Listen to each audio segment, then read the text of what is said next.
I never imagined the man I trusted to marry me would abandon me at the altar, leaving my heart shattered and my world upside down. The morning started like any other, filled with excitement, nerves, and the dizzying joy that comes before a life-changing event, our wedding day. I remember standing in front of the mirror, adjusting my veil, trying to steady my shaking hands. My heart was pounding, but it wasn't just nerves. It was hope. Hope that this day would be the start of forever, that the man I loved would finally make his promise official, binding us for a lifetime. We had planned everything together. The venue, the flowers, the music, even the tiny details like the table settings and the colors of the bridesmaids' dresses, months of preparation, countless conversations and dreams woven tightly into every choice. Everyone who knew us was excited, saying how perfect we were for each other. But deep down, something had been off for weeks, though I pushed those thoughts aside. Maybe it was his distant looks during our last conversations, the late-night texts he quickly hid when I came near, or the way his smile sometimes felt forced. I tried to ignore it, telling myself wedding jitters, stress from work, or maybe just exhaustion. I wanted so badly to believe in us. The ceremony was set for noon, a beautiful sunny day with a light breeze, the kind of weather that feels like a blessing. My bridesmaids and family buzzed around me, calming me and reminding me to breathe. I was glowing, wrapped in white silk and lace, my bouquet heavy with fresh roses. When the music started, I took my place at the altar, eyes searching the door for him. The guests were seated, all eyes on the room, waiting for the moment that would unite us forever. Minutes passed, then 10, 15, but he didn't come. Whispers started, confusion spread like wildfire. The officiant looked uneasy. My heart dropped. My phone buzzed in my clutch. A text from him. "I'm sorry. I can't do this." Those 4 words hit me harder than any punch. My legs felt weak, and tears blurred my vision. I wanted to scream, to run, to demand answers. But the room felt like it was closing in on me, every face turning away like a mirror reflecting my humiliation. I stood there alone, in a wedding dress that now felt like a costume, the symbol of a future ripped away in an instant. Later, I found out he left because he wasn't ready, because he had doubts he never voiced, because he was scared of commitment. But those reasons didn't heal the wound he left. They only added layers of betrayal and shame. The weeks that followed were the darkest of my life. Every corner of the house, every photo, every memory was a reminder of what was lost. Friends offered support, but even their words couldn't fill the emptiness. I wrestled with anger. At him, at myself, at the entire world that had witnessed my heartbreak. Nights were spent crying alone, asking why someone who promised forever could disappear when I needed him most. Yet amid the wreckage, something else began to stir. A quiet, fierce determination not to let this break me completely. If he had left me, I would learn to stand on my own. This was not the end of my story. It was the painful beginning of my journey to reclaim my life, rebuild my trust, and rediscover who I was without him. Part 2. Picking up the pieces. The lonely road to healing. The days after the wedding disaster blurred into an endless haze of shock and disbelief. I couldn't believe what had happened, that the man I planned to spend my life with had simply vanished when the moment mattered most. Friends and family were sympathetic, but their words felt hollow, like they couldn't fully grasp the depth of my pain. Every morning I woke up hoping it was all a nightmare, but reality was relentless. My phone remained silent, his promises turned to dust, and the silence screamed louder than any argument or fight ever could. I found myself stuck in that apartment we had picked out together, surrounded by reminders of a future that no longer existed. The wedding dress hung in the closet, untouched and mocking. The invitations were tossed in the trash, and every picture on the walls felt like a betrayal. For weeks I barely ate or slept. My thoughts spun in a vicious cycle. Why did he leave? Was I not enough? Did he ever love me at all? The questions tortured me, stealing my peace and replacing it with bitter loneliness. I withdrew from social events, from the people who cared about me. The shame of being abandoned at the altar was overwhelming. I imagined whispers behind my back, the pity in their eyes. I didn't want to see anyone, didn't want to explain the humiliation over and over again. But the isolation only made the pain worse. One sleepless night, as tears streaked my pillow, I realized something had to change. I couldn't stay trapped in this dark place forever. I owed it to myself to find a way out, even if the road seemed impossible. I began therapy, something I had resisted before. Talking to a stranger about my heartbreak was scary, but slowly it became a lifeline. I learned that my worth was not defined by someone else's failure to love me, that the pain I felt was valid, but it didn't have to consume my entire life. I started journaling, pouring my tangled emotions onto paper. Writing became a refuge, a place to face my fears and hopes without judgment. I wrote about the dreams that died, the anger I felt, and the small sparks of hope I wanted to nurture. Some days were harder than others. There were moments when the loneliness crushed me, when I questioned whether I'd ever feel whole again. But little by little, I began to reclaim pieces of myself that I thought were lost forever. Friends who never gave up on me became my anchors. They reminded me of my strength when I forgot it myself. They made me laugh, challenged me to get out of the house, and helped me rediscover joys outside of the pain. I also dove into work, immersing myself in projects that required focus and creativity. It was a distraction, yes, but also a way to prove to myself that I could still achieve, still create, still shine, even when my heart felt broken. Though trust was shattered, I didn't close off completely. I realized that healing meant allowing myself to be vulnerable again, even if it scared me. Because love, I finally understood, was worth the risk. This phase wasn't about rushing to forget or forgive. It was about learning to live with the scars and trusting that one day they would fade into something softer, reminders of growth, not just pain. Part 3. When memories haunt and new shadows loom. Even as I slowly rebuilt myself, the shadows of that day never fully disappeared. The memory of standing alone at the altar was etched in my mind like a scar, raw and unhealed. Sometimes, in the quiet moments, the betrayal would hit me like a tidal wave, threatening to pull me under again. It wasn't just the abandonment itself that haunted me, it was the questions left unanswered. How could someone I loved so deeply suddenly turn away? Had I missed the signs? Was the life we planned together all a lie? I found myself replaying every conversation, every touch, every smile from those last weeks before the wedding. I searched for clues I hadn't seen, signs I had ignored out of hope or denial. My mind became a trap, circling endlessly through memories that brought more pain than comfort. Worse, the man I loved didn't just disappear quietly. Instead, rumors spread. Whispers about what had really happened, about the real reasons for his leaving. Some said he'd met someone else.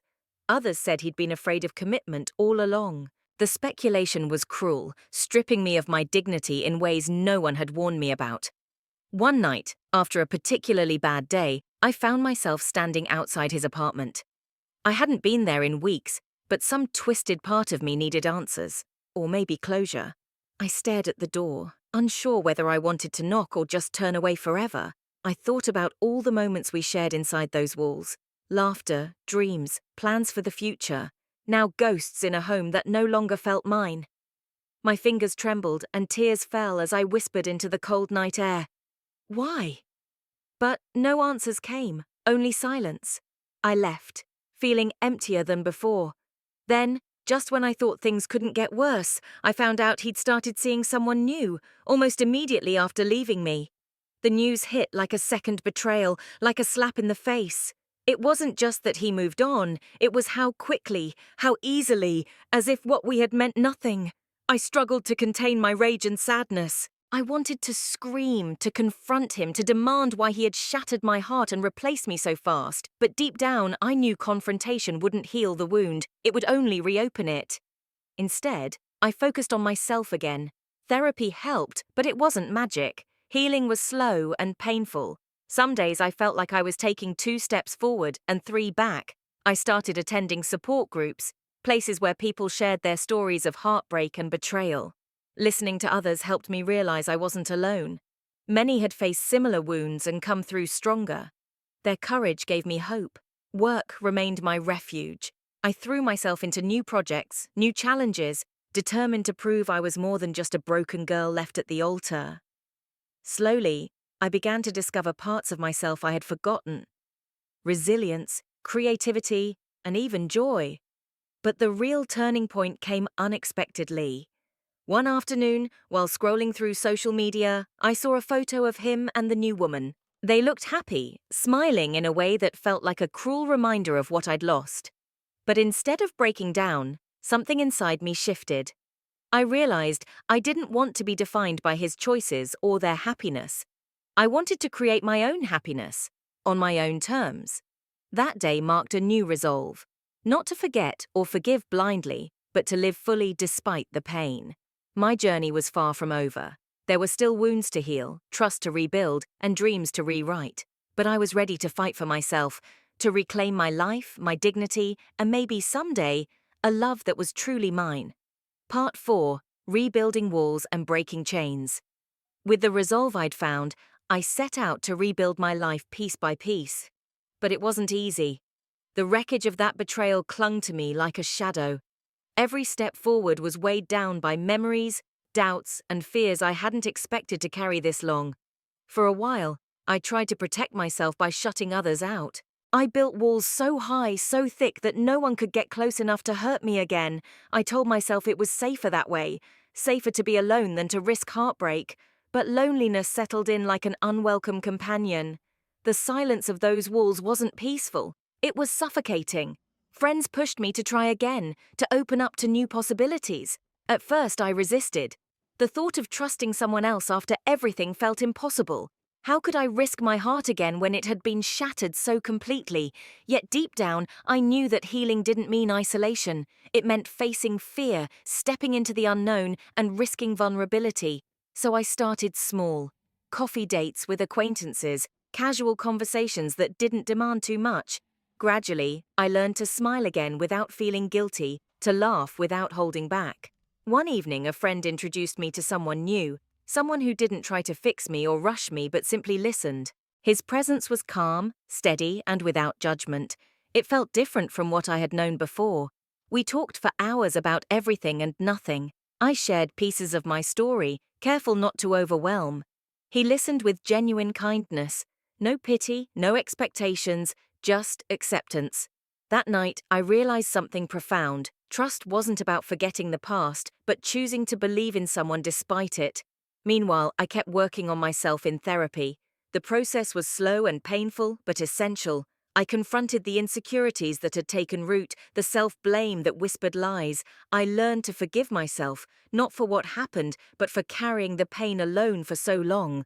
Forgiving didn't mean excusing betrayal, it meant freeing myself from its grip. At work, I took on leadership roles I never imagined I could handle. The confidence I gained was intoxicating. I discovered strength I never knew I had, and it fueled my determination to never let anyone else diminish my worth. But even with these victories, doubts lingered. What if I wasn't ready for love again? What if the scars I carried were too deep? One night, after a quiet dinner with my new friend, I felt a flicker of hope I hadn't known in years. Hope that love could be different this time, kinder, gentler, built on honesty and respect. I wasn't naive. I knew life could still hurt me, but I was ready to risk that pain because I was worth the chance. Rebuilding wasn't about forgetting the past, but about taking control of my future. It was about breaking free from the chains of betrayal and choosing to live fully, on my own terms. And for the first time in a long time, I believed I could. Part 5. The Unexpected Storm. Just as I began to believe that I was finally stepping into a new chapter of my life, an unexpected storm came crashing down. It started with a message, innocent, or so I thought, from someone from my past, someone I never expected to hear from again. His name was Mark, my ex-boyfriend from years ago.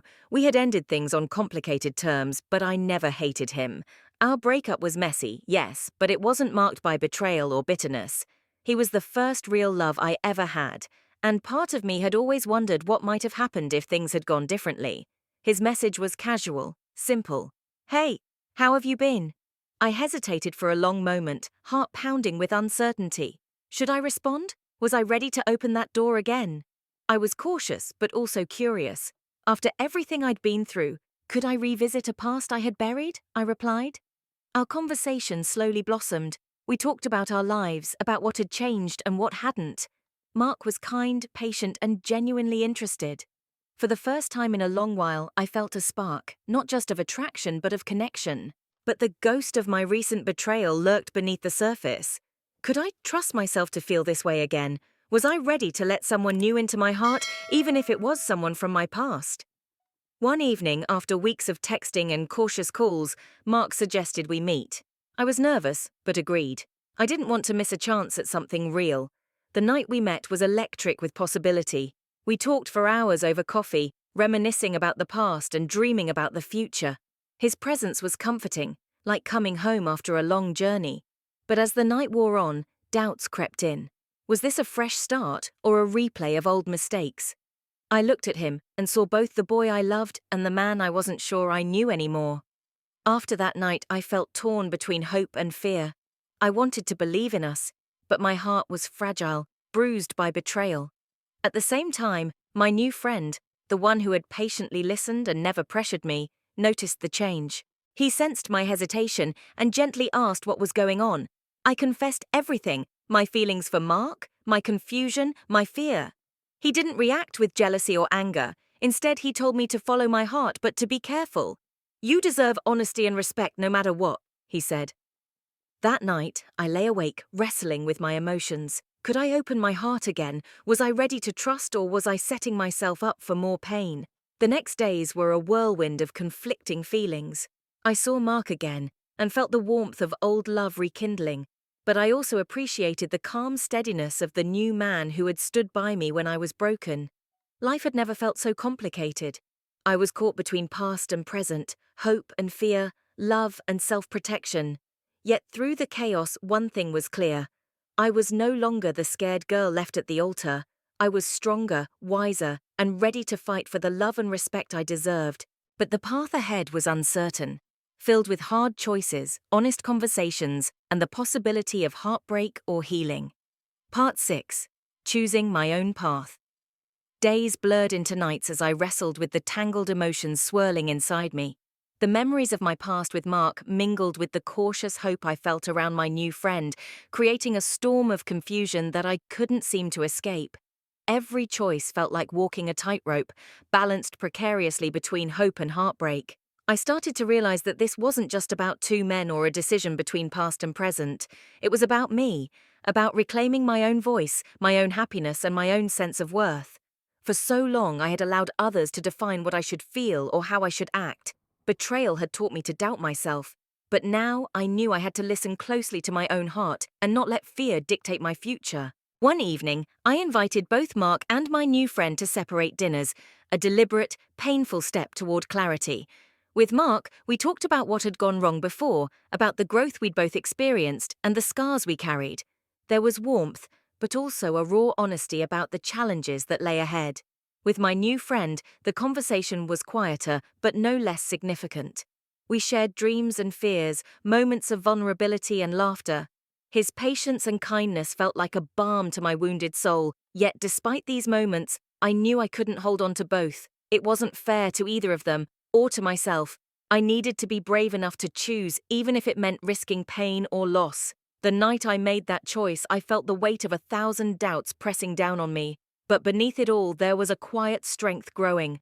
The strength to take control, to own my story, and to demand the love I deserved. I chose to follow my heart, not blindly but with intention.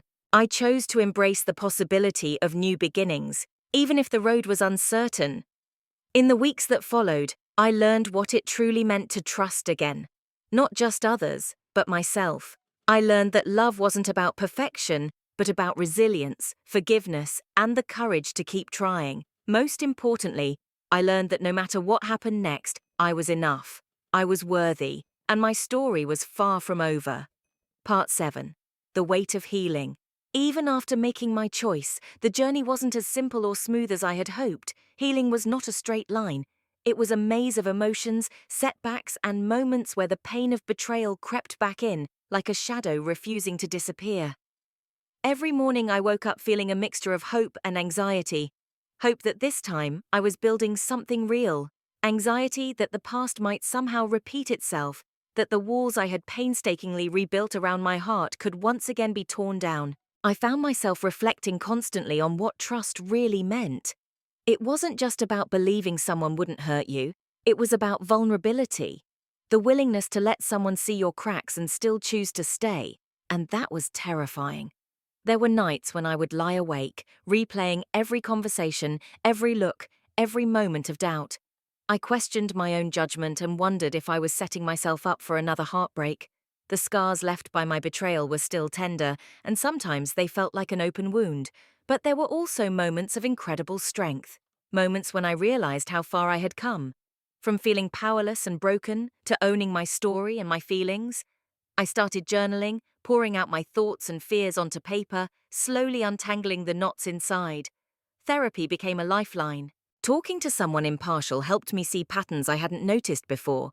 Patterns of self-doubt, fear of abandonment, and the ways I had unconsciously protected myself by pushing people away. It was painful, but also liberating. As I navigated this fragile space, I leaned on friends who had stood by me, not to fix me, but to remind me that I wasn't alone. Their support helped me rebuild my confidence and find joy in small things: a walk in the park, a good book, laughter shared over coffee. With my chosen partner, the road was bumpy but real. We had honest conversations about boundaries, expectations, and the lingering shadows of my past. Sometimes I'd catch myself flinching at a text message or a late arrival, my mind racing back to old fears. But he never judged me. Instead, he met my insecurities with patience and understanding. Together, we learned to communicate in ways I never thought possible. We built rituals of trust, small acts of kindness, moments of transparency, and the courage to face discomfort head-on. Slowly, the cracks in my heart began to mend, not perfectly and not quickly, but with a steady, persistent effort. I came to understand that healing was a process, not a destination. It required compassion, both from others and from myself. It required accepting that I was still vulnerable, still human, and still growing. And as the days passed, I felt myself rising from the ashes of betrayal, not as a broken woman, but as one who had reclaimed her power and her capacity to love again. Part 8. Rebuilding and Moving Forward. The months that followed felt like a slow awakening. I was no longer the person shattered by betrayal, nor was I the cautious woman who doubted every feeling. I was someone reborn, a woman who had walked through fire and come out stronger, wiser, and more whole. Rebuilding trust wasn't easy. It was like piecing together a fragile mosaic, with every shard representing a fear, a doubt, a hurt from the past. But with every piece carefully placed, a new picture began to emerge, one of hope, resilience, and a love that was earned, not assumed. I learned to celebrate the small victories: a day without anxiety, a moment of genuine laughter, a touch that felt safe. I stopped chasing perfection and started embracing imperfection, both in myself and in others. The man who stood by me through the storm was no longer just a new partner. He had become my anchor. We built a relationship on honesty, respect, and the kind of openness that only comes when you're willing to be vulnerable together. Together, we faced the inevitable challenges. Jealousy, insecurity, and past ghosts sometimes knocked on our door, but we met them with communication, empathy, and patience. We didn't rush to fix things but allowed time and understanding to heal the wounds. My past, once a heavy chain, became a source of strength. I carried its lessons with me, reminders of what I deserved and what I was willing to fight for. Betrayal had taught me to value honesty and to never settle for less than respect and love.